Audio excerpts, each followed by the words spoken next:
అన్న ఈసారి మంగళగిరి ఎవరు గెలిచే అవకాశాలు ఉన్నాయి? ఒక పక్కేమో లోకేష్ గారు, మరో పక్క లావణ్య గారు అని అంటున్నారు. మీ అభిప్రాయం ఏంటి? లోకేష్ గారు గెలిచే అవకాశం ఉంది. లోకేష్ గారు ఎందుకని? ఆయన కొద్దిగా కొత్త పనులు చేస్తాడని అవధానం చేశాడు కదా. చేశాడండి. చేశాడండి. చేశాడు. లోకేష్ గారు గెలిచే అవకాశాలు ఉన్నాయి. ఉంది. ఇప్పుడు గతంలో మరి ఆయన అనేక రకాలుగా అంటే ఆయన బాడీ షేమింగ్ చేశారు, అసలు ఆయన పాదయాత్ర చేయలేడు అన్నారు, యువగళం పాదయాత్ర కానీ ఇవన్నీ చూసిన తర్వాత ఆయన ఒక నాయకుడిగా ఒప్పుకునే పరిస్థితులు ఉన్నాయంట? ఉండేయండి. ఉండేయండి. అంటే ఇంకా చంద్రబాబు నాయుడు గారు కొడుకేనంటారా, లేకపోతే లోకేష్ గారు ఒక నాయకుడు అయ్యాడా? లోకేష్ గారు నాయకుడు ఎగుతాడండి. నాయకుడిగా ఎదుగుతాడు. అంటే ఇక్కడ మంగళగిరిలో మీకు మంచి చేస్తాడు అనుకుంటున్నారా? మంచిగా చేస్తాడండి. చేస్తాడు. ఇక్కడ ఏం చేశాడు సార్? ఏంటి? పదవిలో ఉంటే ఏదన్నా చేసేవాడు, పదవి లేదు కాబట్టి చేస్తానని చెప్తున్నాడు. చేస్తాడని నమ్మకం మట్టికి ఉంది జనాల్లో.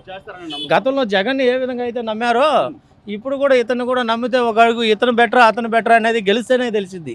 సార్ ఇక్కడ ఈ మంగళగిరి నియోజకవర్గానికి సంబంధించి లోకేష్ గారు ఒక అభ్యర్థి, మరోవైపు లావణ్య గారు వైఎస్ఆర్సీపీ పార్టీ తరఫు నుంచి ఎవరు గెలిచే అవకాశాలు ఉన్నాయంటారు? నాకు తెలిసి లోకేష్ గారు. ఎందుకని లోకేష్ గారు? ఎందుకని? మాకు అన్నం పెట్టింది ఆయన. అన్నం పెట్టింది ఆయన అంటే గతంలో మరి అదే వ్యక్తిని ఇక్కడ గెలిపించలేకపోయారు కదా, ఓడిపోయాడు. అంతకు ముందు మేము అందరికి పట్టించుకోవాలి, ఇప్పుడు అందరం తెగించాం. ఆయనలో నాయకత్వ లక్షణాలు చూసారంటారా, లేకపోతే ఏంటి? ఒకప్పుడు ఆయన తెగ విమర్శించారు, లావుగున్నాడు అన్నారు, బాడీ షేమింగ్ చేశారు, అన్ని ఎన్నో ఇబ్బందులు పెట్టారు ఆయన. మా సెంటర్లోకి వచ్చి ఆడ కూర్చొని పిల్లలతో ఆడేవాడు చక్కగా, అంతా బాగానే చూశాడు. మాకు కాబళ్ళు ఇస్త్రీ బండి ఒకటి అన్ని ఇచ్చారు. మీ కాళ్ళ మీద మీరు నిలబడి ₹1 సంపాదించుకోవడానికి మీకు సాయం చేశారంటారు? చేశారు. అంటే ఓడిపోతేనే ఇంత చేస్తే రేపు గెలిచిన తర్వాత ఇంకా చేస్తాడంటారా, లేకపోతే ఏంటి? చేస్తాడు. మరి ఇక్కడ ఆర్కే గారు గతంలో 2 సార్లు గెలిపించారు. ఆర్కే గారు నేను ఇప్పుడు నిలబడిన అన్నాడు. ఎవరో ఒక వ్యక్తి మహిళను తీసుకొచ్చారు, ఆమె గెలిచే అవకాశాలు ఉన్నాయా? లేవు. అంటే ఏదో కుల ప్రాతిపదికన వాళ్ళకి ఆమెకు ఓట్లు వేస్తారంటున్నారు కదా. మా ఏరియాలో మాత్రం పడవ మాకు తెలిసి ఎక్కువ శాతం లోకేష్కి అవకాశాలు. మాకు లోకేష్ మీద నమ్మకం ఉంది. ఇప్పుడు యువగళం పాదయాత్ర కానివ్వండి, లేకపోతే ఆయన చేసిన కార్యక్రమాలు కానివ్వండి, ఆయన ఒక లీడర్గా మీరు గుర్తించారంటారా సార్? మీకు పనులు ఉంటున్నాయా ఇప్పుడు? అసలు ఖర్చులు ఎలా ఉన్నాయి, ఏంటి పరిస్థితి? ఆయన ఇచ్చిన బండి మీద బతుకుతున్నాను నేను, ఇస్త్రీ చేసుకొని. అది కూడా లేకపోతే ఏంటన్న పరిస్థితి? నేను రాడ్ బెండి పనికి వెళ్తాను, లేదా పొలాలు కట్లు కొట్టుకొని అమ్ముకోవాలి. మరి ఈ కరెంటు బిల్లులని, ఆ పన్ను ఈ పన్ను అని, మరి జగన్ గారు వచ్చిన తర్వాత అసలు ఎట్లుంది సామాజిక పరిస్థితి? ఎట్లుందంటావు?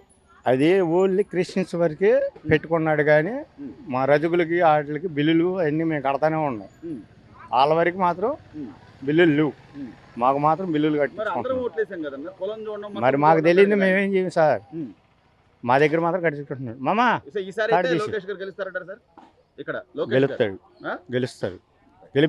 లోకేష్ గారు యువగళం పాదయాత్ర తర్వాత ఆయనలో మీరు గమనించింది ఏంటి? అంటే గతంలో ఏదో అనేక రకాలు ఆయనలో గమనించింది ఏంటంటే ఒక ఉద్రేకం, ఏదో చెయ్యాలి, ఏదో చూపియాలి అన్న ఆలోచన. ప్రజలకు ఏమైనా ఎట్లయినా సరే మనం ఏదో చేస్తాడని ఒక నమ్మకం పబ్లిక్ లో అతనికి ఉంది. ఏంటి చేస్తాడని చెయ్యాలని ఆలోచన ఆయనకి ఉంది, రెండు ఉంది. ఇక్కడ మంగళగిరిలో ఆయన ఓడిపోయినా కూడా ఓడిపోయాం కదా అని చెప్పి పక్కకి వెళ్ళిపోవాలి, జనాల్లోనే ఉంటున్నాడు, జనాల్లో తిరుగుతున్నాడు అని అంటున్నారు. జనాల్లో తిరుగుతున్నాడు, జనాల్లోనే ఉంటున్నాడు, తిరుగుతున్నాడు. గెలిచే అవకాశాలు ఉన్నాయి. అన్న మంగళగిరిలో ఎవరు గెలిచే అవకాశాలు ఉన్నాయి ఏంటి? అంటే ఈసారి నారా లోకేష్ గారు. ఎందుకని అంటారు నారా లోకేష్? ఆయన అంటే ఇప్పుడు పదవిలో రాముందే చాలా పనులు చేస్తున్నాడు, పేదవారికి అనేక సహాయాలు అవి చేస్తున్నాడు. ఇక్కడ వైద్య హాస్పిటల్ పెట్టాడు ఉచితంగా, అని బాగా చేస్తున్నాడు. సాయం, అవును, ఉపాధి కోసం మళ్ళీ బళ్ళు, తోపుడు బళ్ళు, అడి మీద కాయలు అమ్ముకోవడం అవన్నీ చేస్తున్నాడు. కానీ ఇక్కడ కుల ప్రాతిపదికన చూస్తే లావణ్య గారికి ఏదో అంటే ఓట్ బ్యాంక్ ఎక్కువ ఉంది, వాళ్ళంతా వాళ్ళ కులస్తులు ఎక్కువ ఉన్నారు, కులాలు చూసి ఓట్లు వేస్తారని కొంతమంది అంటున్నారు. అదే లేదు, మంచితనం చూసి వేయటమే కానీ కులాన్ని చూసి అంటే ఇద్దరులో చూస్తే లోకేష్ గారికి ఎక్కువ ఉంది ఈసారి. అంటే యువగళం పాదయాత్ర చూసారా? కష్టపడ్డాడు ఆయన, చూసారు కదా. అవును, అంటే కష్టపడి పని చేయగలడని నమ్మకం వచ్చింది. అవునవును, ఈసారి పరిపాలన ఆవలే, ఈసారి గ్యారెంటీ. ఇక్కడైతే లోకేష్ గ్యారెంటీ. లోకేషే. లోకేష్ గారు యువగళం పాదయాత్రతో ఆయన నిరూపించుకున్న తీరు కానీ, గతంలో ఆయన అనేక రకాలుగా బాడీ షేమింగ్ చేశారు, అదన్నారు ఇదన్నారు. ఇక్కడ మంగళగిరి వచ్చే వాటికి అసలు ఏంటి, ఎలా ఉంది పరిస్థితి? ఇప్పుడు లోకేష్ గారు పదవిలో లేకపోయినా మంగళగిరి కానీ తాడేపల్లి కానీ చాలా అభివృద్ధి చేశాడు. ఏంది మన పేదలకు కూడా చాలా చేశాడు. వాటర్ ప్లాంట్లు ఫ్రీగా పెట్టాడు.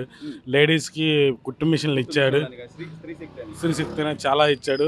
ఈసారి మంగళగిరిలో పక్కా లోకేష్ గారే వస్తారు. అంటే కొంతమంది ఏమంటున్నారంటే ఇక్కడ సామాజిక వర్గపు ఓట్లు కానీ అట్లా లెక్కలు చూసుకుంటే ఇక్కడ ఏదో లావణ్య గారికి అవకాశాలు ఉన్నాయి, అందుకని ఆవిడ్ని చివరి నిమిషంలో ఆవిడ్ని పెట్టారు అభ్యర్థిగా అని చెప్పి. అంటే ఇప్పుడు ముగ్గురిని మార్చారు. ఆర్కే గారు అయితే అసలు నేను చేయను అన్నాడు పోటీ, ఆయనకు తెలిసిపోయింది. గంజి చిరంజీవి గారికి అన్నారు, ఆయన లేడు. ఈరోజు లావణ్య గారు వచ్చారు. అంటే కులాలు చూసి ఓట్లేసే పరిస్థితి లేకపోతే మంచి చేసే వ్యక్తి ఇతను నమ్మొచ్చు అనే? కులాల గురించి ఓట్లేస్తే మనకు పని బాగుండాలి కదా. పని బాగుంటేనే ఎవరైనా చేస్తారు. ఇప్పుడు వాళ్ళు పదవిలో లేకపోయినా కానీ వాళ్ళది ఇదే ఉంటుంది కదా, ప్రతిపక్షంలో ఉన్నా కానీ మంగళగిరి కానీ మంగళగిరి నియోజకవర్గం మాత్రం చాలా అభివృద్ధి చేశారు. చేనేత వాళ్ళకి సాయం చేశాడు, లేడీస్కి కుట్టు మిషన్లు సాయం చేశాడు, వాటర్ ప్లాంట్లో తోపుడు బళ్ళు, టిఫిన్ వాళ్ళకి టిఫిన్ బళ్ళు అని, ఏంది వికలాంగులకి రిక్షా బళ్ళు ఉంటాయి కదా, అవి కానీ చాలా వరకు ఓడిపోతేనే ఇన్ని చేశాడు. గెలిస్తే ఇంకెన్ని చేస్తాడు. అది మా మైండ్లో పడింది. ఈసారి పక్కా లోకేష్ గారు. చివరిగా ఈరోజు ఇక్కడ మంగళగిరి రాష్ట్ర విభజన జరిగిన తర్వాత అమరావతి దగ్గరగా ఉంది. మంగళగిరి ఒక ఐటీ హబ్గా మారుద్ది, పెద్ద పెద్ద పరిశ్రమలు వస్తాయి, ఉద్యోగాలు వస్తాయి అనుకున్న తరుణంలో చూసాం 2014 నుంచి 15 వరకు 19 వరకు కూడా మంగళగిరి కొంతవరకు స్టార్టప్ కంపెనీలని అవన్నీ ఇవన్నీ వచ్చినాయి. ఈ 19 నుంచి ఇప్పటి వరకు అసలు ఏంటి పరిస్థితి? మళ్ళీ మంగళగిరికి ఆ పూర్వ వైభవం రావాలంటే ఎవరు ఇక్కడ గెలిచే అవకాశం? లోకేష్ వస్తేనే ఇప్పుడు ఐటీ కంపెనీ కానీ, లోకేష్ గారు ఆయన చదువుకున్న బ్రెయిన్ ఏంది నిరుద్యోగులకి ఆయన ఒక ఇవ్వాలని చెప్పేసి ఆయన బ్రెయిన్ బాగా ఉంది. చదువుకున్న గురించి వాళ్ళకు కూడా బాగా ఆలోచిస్తాడు. లోకేష్ గారు వచ్చి ఇక్కడ అమరావతి చుట్టుపక్కల కానీ ఇక్కడ కానీ ఐటీ కంపెనీలు వస్తాయి, నిరుద్యోగులకి ఉద్యోగాలు వస్తాయి. చాలా చేస్తానని చెప్తున్నాడు. నమ్మొచ్చు లోకేష్ గారు. మీ మంగళగిరిలో మా ఆవిడ చనిపోయింది, నేను చచ్చిపోయానని ఓటు లేదు, ఏమి లేదు. నా పరిస్థితి అలా ఉంది. మా ఆవిడ బతుకుందే, మరి మా ఆవిడ పింఛన్ ఏమవుతుందో ఏమో నాకు తెలియట్లా. నాకు రేసిన బియ్యం కూడా ఇవ్వట్లా. వాళ్ళు పట్టించుకోవట్లేదండి. అసలు చావా వాళ్ళు పనులు చేసుకోవడమే సరిపోతుంది. బియ్యం కూడా ఇవ్వట్లేదు అయ్యా. నేనున్నా బతికున్నానుగా, నేనున్నానా? అది మీసారి గెలిపివ్వండి. ఇప్పుడు ఇక్కడ ఎవరు గెలుస్తారు? లోకేష్ గారు గెలుస్తారా, లావణ్య గారు గెలుస్తారా? లోకేష్ ఎందుకని? పక్కా సైకిల్ గుర్తే మా ఓటు, అంతే. చేస్తాడు ఇప్పుడు నుండి, ఉంది.